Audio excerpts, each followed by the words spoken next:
السلام علیکم ورحمۃ اللہ وبرکاتہ۔ جناب صدر، معزز مہمانان اور اساتذہ کرام، یہ میری خوش بختی ہے کہ میں پہلی مرتبہ اتنے سارے اساتذہ کے درمیان موجود ہوں۔ مجھے یاد پڑ رہا ہے کہ کچھ برس پہلے ممبئی کے ایک IPS آفیسر نے انہوں نے ایک مشاعرہ کیا تھا۔ مشاعرے کے جو ناظم تھے، وہ ناظم صاحب چونکہ ممبئی کے نہیں تھے، وہ UP کی کسی شہر سے تشریف لاتے تھے، تو انہوں نے ایک مبتدی شاعر تھا جو جونیئر پوئٹ ہے، اس کو وہ بلانا بھول گئے، ان کو آواز دینا بھول گئے۔ اب یہ ہوا کہ صدر مشاعرہ کے پڑھنے کے وقت انہیں کسی نے یاد دلایا کہ فلانے صاحب جو ہے یہ رہ گئے، انہیں بلا لیجیے۔ جب انہوں نے اس کی آواز دی صدر مشاعرہ سے پہلے، تو وہ شاعر صاحب آئے اور کہنے لگے کہ آج مجھے اندازہ ہوا اپنی قد کا کہ میری حیثیت کیا ہے، آج مجھے پتا ہے۔ میں ایسی کسی خوش فہمی میں نہیں ہوں۔ میں جانتا ہوں کہ مجھ سے پیشوا جو مقررین تھے وہ مجھ سے تجربے میں اپنے پیشے کے اعتبار سے بہت شاندار تھے، ان کی زندگیاں گزری تھی، اس میں میں ان میں سب سے جونیئر ہوں، سب سے مبتدی ہوں۔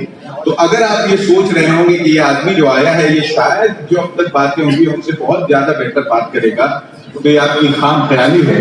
بلکہ ایک استاد جو میرے دوست ہیں سید زاہد علی، یہ ان کا ایک طریقہ ہے تربیت کرنے کا۔ انہوں نے کیا کیا کہ مجھے جب کہا کہ آپ کو اساتذہ کے پروگرام میں جلسہ اساتذہ میں ان کی رہبری یا رہنمائی کے لیے تقریر کرنی، تو مجھے لگا یہ مذاق کر رہے ہیں، لیکن پھر یہ ہوا کہ انہوں نے ایک دعوت نامہ بھیجا اور 2-3 الگ الگ فون مجھ کو جب کروائے تو مجھے پتا چلا کہ اب میں پوری طریقے سے پھنس چکا ہوں۔ یہاں آنے کے بعد جب میں سب کو سن چکا ہوں تو ایک صحافی جس طریقے سے چیزوں کو جوٹ ڈاؤن کرتا ہے تو کچھ چیزیں میں نے رکھ لی ہیں، حالانکہ میں پیپر لیس سماج کا، پیپر لیس سوسائٹی کا، پیپر لیس زمانے کا آدمی ہوں، لیکن بہت مختصر سی چیزیں ہیں جو اپنے تجربات کی آپ کے سامنے پیش کرنا چاہوں گا۔ بہت شکریہ حضرات، میں ایک صحافی ہوں، اور کہتے ہیں چائنیز ایک کرس ہے کہ once a journalist is always a journalist۔ ایک آدمی ایک مرتبہ صحافی ہو گیا تو ہمیشہ وہ صحافی ہی رہے گا۔ میں آپ کے درمیان یقینی بات ہے کہ آپ کو یہ بتانے والا نہیں ہوں کہ آپ کو کیا پڑھانا ہے اور کیسے پڑھانا ہے، کیونکہ یہ آپ مجھ سے بہت بہتر انداز میں جانتے ہیں۔ میں ایک صحافی کی حیثیت سے وہ جو مشاہدات میری زندگی میں رہے ہیں، جو چیزیں میں نے غور کی ہیں اس سسٹم کے حوالے سے، اساتذہ جو ہمارا کریکولم ہے اور پھر اس کریکولم کا جو نشانہ ہے، وہ کریکولم جن کے لیے بنتا ہے، ان کے درمیان کے رشتے کو جو میں نے آبزرو کیا ہے، اس حوالے سے کچھ باتیں آپ کے گوشے گزار کرنا چاہوں گا۔ البتہ قسمت کی خوبی یہ رہی کہ 5 برسوں تک مجھے یہ موقع ملا کہ میں یونیورسٹی آف ممبئی میں جو وہاں پہ جرنلزم کا شعبہ ہے، وہاں الیکٹرانک میڈیا پڑھانے کے لیے جاتا رہا، اور اسی وہ جو مختصر سا پیریڈ تھا جرنلزم پڑھنے اور پڑھانے کا، اس میں یہ ہوا کہ جب طلبہ کچھ بنے، کچھ جو اسٹوڈنٹس اب ہوئے، اور وہ جو بچوں کی محبت اپنے استاد کے تئیں ہوتی ہے، اس کو سمجھنے کے بعد مجھے پتا چلا کہ ایک استاد کا درجہ ہے۔ میں آپ کے شہر ممبئی میں ممبرا میں 6 برس رہ کر کے گیا ہوں، اور جو یہاں آیا ہوں وہ اپنے ایک شاگرد کی محبتوں کی وجہ سے ہی یہاں آیا، جس کو میں نے یونیورسٹی میں پڑھایا تھا، اتفاق سے وہ یہاں موجود ہیں۔ میں ان کا شکر گزار ہوں کہ ممبرا کو سمجھنے کا موقع ملا۔ حضرات، آئیے ہم آگے بڑھتے ہیں۔ مجھے کہا گیا ہے کہ مثالی معاشرے کی تشکیل میں اساتذہ کا کردار۔ اب معاشرہ ہے کیا؟ سوسائٹی ہے کیا؟ یہ افراد کا مجموعہ ہے جو ایک ساتھ رہتے ہیں، اور جب یہ ایک ساتھ رہتے ہیں، جب بہت سارے لوگ ایک ساتھ رہتے ہیں تو ان کے بیچ میں ایک انڈرسٹینڈنگ ہوتی ہے۔ پہلے یہ ہوتا تھا کہ ایک بارٹر سسٹم، آپ کو پتا ہے کہ بارٹر سسٹم ہوتا تھا کہ آپ نے کچھ اگایا، آپ نے کسی اور کو دے دیا، اس نے جو اگایا آپ کو دے دیا، ایک بارٹر سسٹم تھا۔ بعد میں جب سوسائٹی بڑھی تو پھر یہ ہوا کہ اس کو آرگنائز کرنا پڑا۔ یہ ہمارا پورا سسٹم ایجوکیشن جو ہے یہ وہی آرگنائز ایک چیز ہے جس میں ہم نے کانٹریکٹ دے رکھا ہے۔ کچھ لوگ ہیں جو ہماری مذہبی ضرورتوں کو پورا کرتے ہیں، جو ہماری اخلاقی قدریں ہیں، ہمارے جو مذہبی ضروریات ہیں وہ ہمیں دین سکھاتے ہیں، سمجھاتے ہیں، مذہبی معاملات میں ہماری رہنمائی کرتے ہیں۔ کچھ انجینئرز ہوتے ہیں، کچھ ڈاکٹرز ہوتے ہیں، لیکن کچھ ایسے لوگ ہوتے ہیں جو ان سب کو تیار کرتے ہیں. یہاں ہمارے پاس دو بہت بڑے بلڈرز بیٹھے ہوئے ہیں. کوئی عمارت جب خوبصورت بنتی ہے، بہت خوبصورت عمارت بنتی ہے، اس کی لوگ تعریف کرتے ہیں. تعریف سب سے پہلے عمارت کے ساتھ ساتھ اس کے آرکیٹیکٹ کی ہوتی ہے، اس کے انجینئر کی، جس نے اس کو بنایا اس کی ہوتی ہے.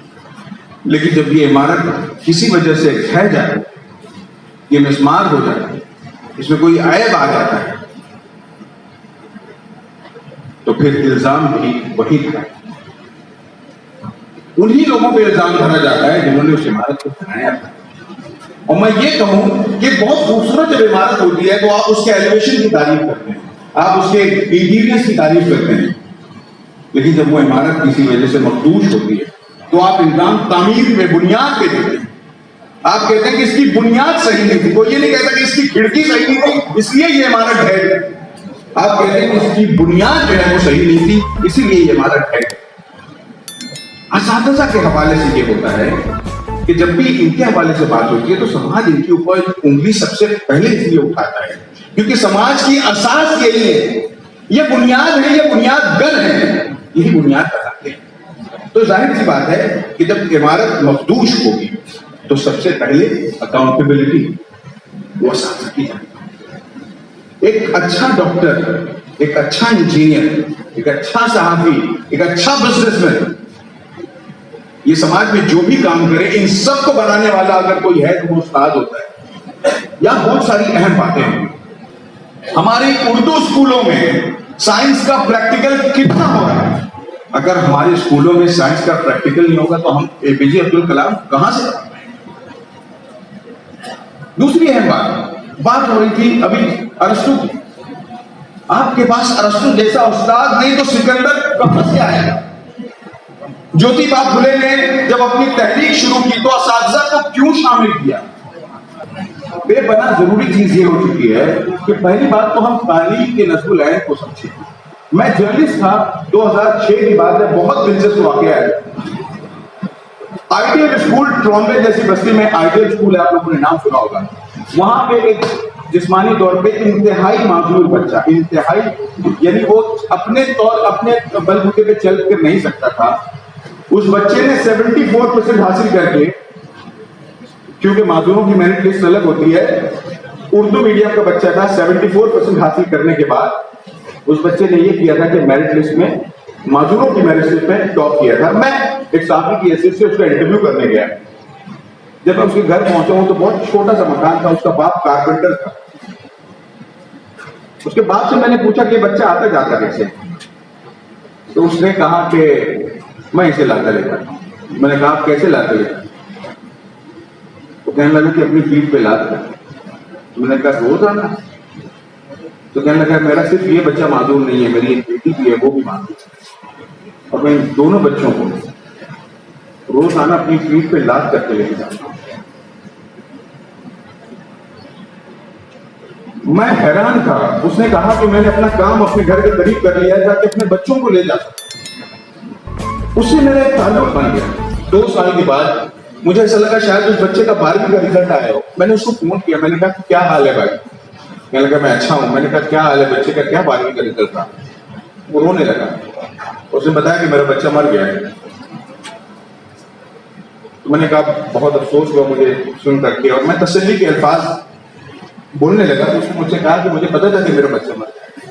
میں نے کہا کیا بات ہے؟ بتایا کہ اس کو جو بیماری تھی اس میں ڈاکٹر نے تو کہا تھا کہ مشکل سے 10 سال 12 سال جی پائے گا، لیکن قدرت نے اس کو 16 برس کی عمر دے دی، 16-17 برس کی عمر دے دی. میں نے کہا آپ کو پتا تھا کہ یہ بچہ مر جائے گا، اور بیٹی کا بھی یہی معاملہ ہے، اور اس کے بعد بھی آپ ہر موسم میں اپنے بچے کو پیٹھ پہ لاد کر لے جاتے ہیں.